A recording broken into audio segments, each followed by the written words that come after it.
chaos. He gets stapled to the groin by New Jack. What kind of insanity was that? And there's your favorite wrestler, Rod Steele. And right here is where he injured Jet Jaguar, leading up to this match that we're about to see between Rod Steele and Mike Sullivan. He hurt this guy so badly, the guy went off and got married, and he's never been the same since. You talk about the violence and taking everything to levels that people haven't seen before. Rod Steele, one of the best technical wrestlers on the IPW roster. Something went wrong with this guy. Something snapped, and that person that got to him was Jet Jaguar. But as always in 911 Incorporated, you mess with one in 911 Incorporated, you mess with the rest. And Mike Sullivan comes in, but unfortunately gets leveled by Rod Steele. Rod Steele taking it to the four-time former IPW heavyweight champion, but there you see right here in the foreground the leg of Jet Jaguar. He was out here watching this match. He was not going to let this match go by without sticking his nose in it. Jet Jaguar, vengeance. That's what it's all about when it comes to IPW. You're not going to let somebody take you out of the business or attempt to take you out of the business and do nothing about it. Oh. You're going to take a crutch, slam it in the back of him,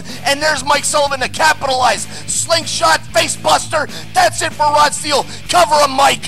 1, 2, and 3. That's why Mike Sullivan is one of the best in IPW. And Rod Steele quickly becoming a top guy in the independent scene as well. And here you see one half of Wrongful Death, Naphtali. He's in there against Short Bus, who you saw moments ago. But the Strong Brothers come in, take out Short Bus. Wrongful Death wants to know what's going on. They think they're helping them out, but as you're about to see right here, that was not the case. As he just levels Naphtali, comes in with the Dory Funk Jr. hat on, taking out Dagon Briggs. Right here, the Strong Brothers be able to claim they're the best brother duo in IPW as they're taking it to Wrongful Death, who beat guys like the Backseat Boys, who beat guys like York and Matthews, but the Strong Brothers prevail in this match, and they're still your current IPW Tag Team Champions. The Strong Brothers claiming to be the future of tag team in wrestling here in IPW. There's Hawk from Tough Enough 2, joined by Kenny from Tough Enough 2.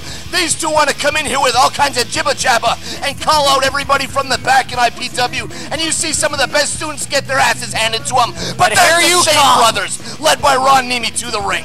I tell you what, Ron Nemi, absolutely the biggest pop, the biggest reaction I've ever heard by far here at the Florida WrestlePlex when you and the Shane Brothers came out to show these Tough Enough stiffs exactly what it means to be a real independent wrestler. And there you see the Shane Brothers absolutely destroying these two individuals. The Shane Brothers, it's one thing to get in the ring when you want to destroy WrestlePlex students, some of the best students in the business, but they're still learning.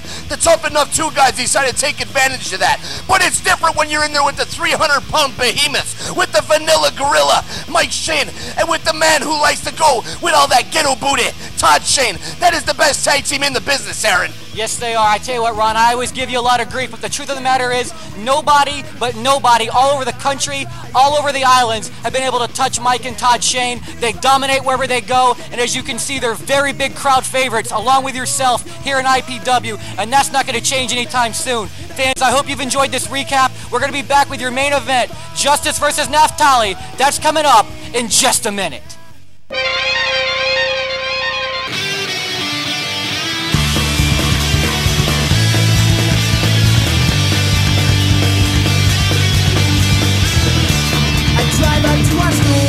Your friends all look so cool, hanging by the bleachers. Your friends all stop and stare at my spiky hair and at my punk rock t-shirt. You are the girl for me, only you can see me. Your eyes are not open, 'cause I am one of a kind, and you'll never find a guy who will love you more. I see you in the hall, I trip and then I fall, and you just stand there laughing. It wouldn't hurt so bad if you only had offered to help me up, and you are the girl for me, only you can see me. Your eyes are not open. All right, fans, we hope you enjoyed that look back at 1 year with IPW on UPN. Fans, we know you enjoyed it. You got to see the likes of Mike Sullivan, the Shane Brothers, Agent Steele, Naphtali, and many, many more, not to mention all the great guys on our roster you didn't get to see there. You can check them out coming up here in the future at the Florida WrestlePlex. That was just a small sample of some of the action that takes place at the Florida WrestlePlex, the best home for professional wrestling in the business today. But right now, we got Naphtali, who has been chasing the IPW Cruiserweight title for 4 years running. He went after Jet Jaguar, he went after Seji Naki, Mike Quackenbush, everybody that held the gold here in IPW. Naphtali took his shot and he came away unsuccessful.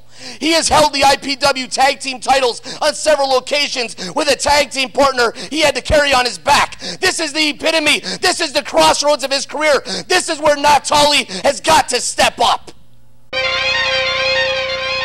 Main event, and coming out first, your challenger, Naphtali, the man that's been going after this Florida Unified Cruiserweight title for going on 4 years now. He hopes to get some singles gold finally here in IPW, and here comes your champion, Justice.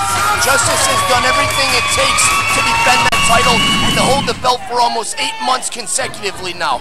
Naphtali has challenged everyone for the title. When it was the IPW Light Heavyweight title, when it was the IPW Cruiserweight title, and is now the Florida Unified Cruiserweight title, along with the NWA Junior Heavyweight.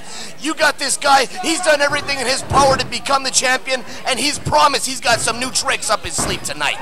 All right, a lot of back and forth, athletic, agile action going on between these two, and Justice just plants a foot right in his face. He's telling Naphtali, I heard you're stiff, brother. Here's a stiff kick of my own. Both these wrestlers faced one of the so-called best indie wrestlers on the scene today, Loki, in the past 2 months. Both of them went in there, absolutely beat the piss out of this so-called star. He didn't want to cooperate. He wanted to come in here and play superstar. They showed him what Florida's all about. Naphtali lays a wicked kick right to the face of Justice, and he says, that one's for you, Loki. So that's a dangerous, dangerous maneuver. Naphtali actually wrestling with a torn tendon in his foot because of maneuvers such as that, but he was not going to let that take away from his chance to get that gold. He's been a tag team champion on many occasions, but there's nothing like being able to go out there on your own and walk away with that gold. These guys, there's a big problem as far as I'm concerned when it comes to guys that are trying to one-up each other. What sense does it make to keep trading kicks to each other's head? It's like standing there toe-to-toe in a boxing match and absolutely bashing each other's brains in. But you see Naphtali, he puts him in the tree of woe and levels him with a knee right to the midsection. But like I was saying, what good does it do to basically beat each other senseless in the first couple minutes of the match? Stamina, conditioning, everything you've done to study for this match goes out the window when your marbles are knocked loose right in the beginning, Aaron. I'll tell you what, Justice seems to do this in most all of his matches. Naphtali knows that in order to keep up, he has to play Justice's game, or Justice will take advantage of you more, just like he has with so many others. Low-key, Livewire, Jarrell Clark. He has been absolutely dominating, but now he's taking a breather with Naphtali's chair in the corner. Naphtali thinks he's coming in here and he's going to pull some funny gimmick like Look at that. He thinks he's going to get over on Justice, and he gets backdropped by Justice, who's sitting in a folding chair. Naphtali, turnabout is fair play. You're not going to get over on Justice. Oh, Naphtali misses with the kick. Oh, another McGroin shot. We seem to see those quite a bit here in IPW, if not in the entire wrestling world here in the year 2002. Nothing is out of bounds, nothing is off limits, except possibly sitting in the middle of the ring like these two are doing. And Naphtali turns around and applies a rear chin lock as Justice sits in the chair. What is Justice thinking? I think he's just playing mind games with Naphtali, but that's not going to work as he comes in into a huge flip right back into a side headlock once again. Oh my God! Naphtali trying to springboard off the ropes twice there in an inverted style, but both times it backfires on him, and Justice able to take over. I tell you what, Justice came in, he was not that heralded when he came in and beat Jack Jaguar for this title, but as I said, he's been totally dominant ever since. These guys have used this chair in more ways than I've ever seen. Justice sets up the chair, obviously had something in mind to use on Naphtali. Naphtali runs across the ring, springboards off the chair and nails it with a knee right to the side of the head. These guys are absolutely beating the hell out of each other. And they're, what are they doing, Aaron? Okay, Naphtali brought that chair in the ring originally. That's his game, mixing the hardcore with the cruiserweight action. But Justice has studied his opponent, and he's taking advantage of Naphtali with that chair. Naphtali might want to rethink the way he's going about this match if he wants a chance at this belt. You see the martial arts background of Justice coming into play, and he comes in with some sort of bicycle kick right to the top of the head of Naphtali, which absolutely stuns the contender. He comes in there, again, Naphtali, he's not known for his martial arts background, but he comes in with some palm thrusts right to the chest of Justice, and I think that means he's setting him up for that big heart punch. He might be setting him up for the heart punch. Mike Quackenbush, we've seen him use those thrusts on many occasions. Naphtali not afraid to take moves from other great wrestlers and incorporate them into his repertoire, as just right there, he did the big bump from hell when Justice kicked him right in the face. Justice springs across the ring over 12 feet, spins through the air, and takes out Naphtali with a wicked kick to the head.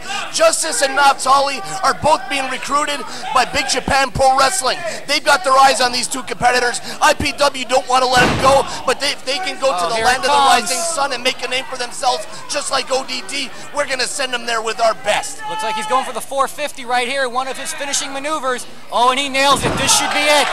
1, 2. Oh, El Masco Aficionado paying close attention to the feet on the ropes. You're not going to take out Naphtali without dragging his carcass to the middle of the ring. He's got the presence of mind to know where he's at every single point of the match. Naphtali always thinking. Tell you what, Naphtali, great job putting his foot up on the rope there, or his hand, or whatever it was. I didn't quite see. But let me tell you something. Naphtali, if he'd been in the center of the ring, I don't think he was kicking out of that one. He got a second chance of life here against Justice. He did get a second chance, but again, it's that presence of mind to know where it is at all times. Oh, he goes for it. It looks like a huge reverse senton of sorts. He misses by about a mile. Lucky he didn't break his own neck, but then he fires back with a kick to the top of the head of his own and one more to the side of the cranium, and then he goes to the work on his midsection. These guys got more kicks. I'll tell you what, one of those kicks to me, Aaron, it might actually sting me a little bit. Yeah, it might knock you out, as we've seen here on several occasions. Naphtali and you have quite a history. You're possibly the very reason he hasn't held this title in the past, but the reason he's not holding it at this moment is because he just got clotheslined to the canvas by your champion. Yeah, obviously you missed the fact that he had him set up for the hard punch, but Justice reverses it, whips him in, and clotheslines him right out of his boots. If he would have got hard punched, that would have been absolutely the end for Justice.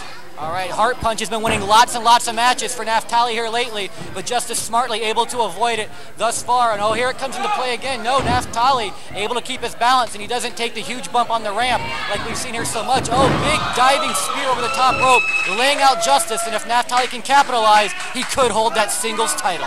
Naphtali has held the FOW Cruiserweight Championship. He's held the IPW Tag Team Championship on multiple occasions, but this is what he's been chasing after. This is the crown jewel. He gets driven head first moonsault. What the hell are you talking about, Aaron? Where are you today? Are you even watching these matches? I'm just too excited, Ron Nemi, watching this, watching our recap from earlier on. I just want to see what's going to happen here between these two guys. Can Naphtali finally win this belt? This might be his last shot. He just gets hit with the form of a Hurricane Rana, which basically Justice drove him head first right into the mat. But again, Naphtali, you can never count this guy out. Here he comes back. He digs down from somewhere. He finds something. Comes back, sets the chair right in the corner. El Masco Aficionado speaks in his foreign tongue, and I have no idea what he said, but it didn't help Justice one bit. I tell you, El Masco Aficionado and a couple of those counts seemed like he might have been favoring Justice just a little bit, but Naphtali has not been affected thus far. Well, I was going to say he was in control, then he wasn't, now he is again. These two guys just going back and forth. I think whoever just gets one lucky big shot in is going to come out the winner in this match. Again, they have a counter for every counter. Again, you see these guys, every time you think it's finished, it's about 115 degrees in the Florida WrestlePlex. They've been going for well over 20 minutes at this point, but they can't seem to finish the other one off. And Justice resorts to absolutely kicking the hell out of Naphtali, who fires back with a right of his own. And they're kicking kicks right into the back there. Like you said, Ron, I mean, these two guys have got to be worn down by these kicks. Justice avoided one of Naphtali's kicks, avoids it. Oh, Naphtali down two! That's three!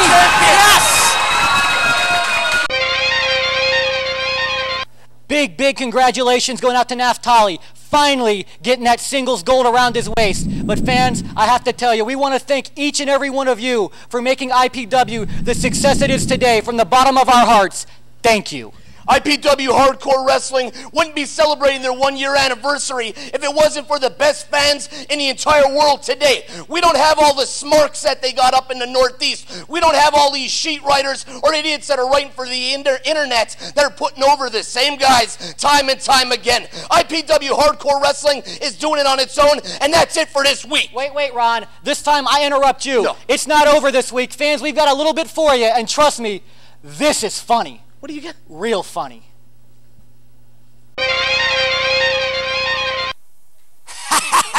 Look at Where that. did you get that from? Is that the homecoming queen?